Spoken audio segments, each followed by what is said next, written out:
एक बार की बात है। नदी किनारे एक साधु तपस्या कर रहे थे कि तभी एक चरवाहा अपनी गायों को लेकर उधर आता है। वो अपनी गायों को चरा रहा होता है कि तभी उसकी नजर तपस्या कर रहे साधु पर पड़ती है। वह साधु के पास जाता है और उनसे पूछता है, बाबा, आप ये क्या कर रहे हैं? मैं यहाँ भगवान की तपस्या कर रहा हूँ। बाबा, तपस्या करने से क्या लाभ होगा? तपस्या करने से भगवान खुश होंगे और खुश होने पर वह तुम्हारी इच्छा पूरी कर देंगे। बाबा, अगर मैं तपस्या करूं तो क्या मेरी भी इच्छा पूरी हो जाएगी?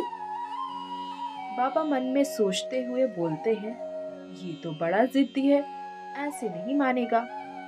तब बाबा इसे एक मंत्र बताते हुए कहते हैं, बेटा, इस मंत्र का जाप तुम तब तक करते रहना जब तक तुम्हें भगवान न मिल जाए।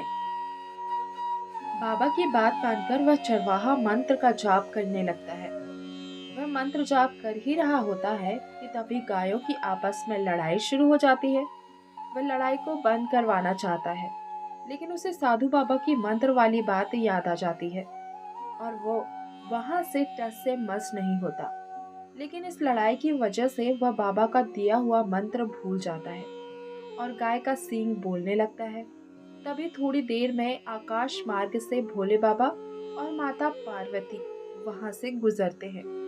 भोले बाबा माता पार्वती से कहते हैं, हे देवी, वह चरवाहा जो तपस्या कर रहा है वह मेरा भक्त है। माता पार्वती बड़े आश्चर्य से उस चरवाहा को देखती है और भोले बाबा से कहती है, स्वामी, ये तो गाय का सींग बोल रहा है और आप कह रहे हैं कि ये आपका भक्त है। भोले बाबा माता पार्वती की बात सुनकर हंसते हुए कहते हैं, हाँ देवी, यह मेरा भक्त है। लेकिन फिर भी आपके मन में कोई संशय हो तो आप इसकी परीक्षा लेके देख सकती हैं। माता पार्वती रूप बदलकर उस चरवाहा के पास जाती है और उससे पूछती है, ये तुम क्या कर रहे हो?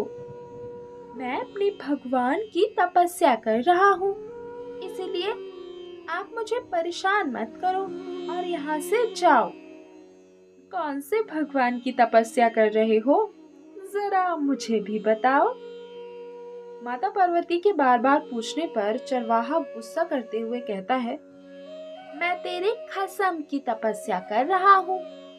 माता पार्वती उसकी बातें सुनकर चकित हो जाती हैं और मन ही मन सोचते हुए कहती हैं, इसने मेरे को पहचान कैसे लिया?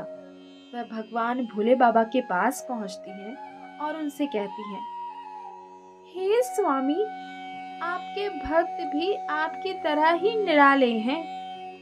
भोले बाबा चरवाहा की भक्ति से प्रसन्न हो जाते हैं और उसे वर देकर वहां से चले जाते हैं।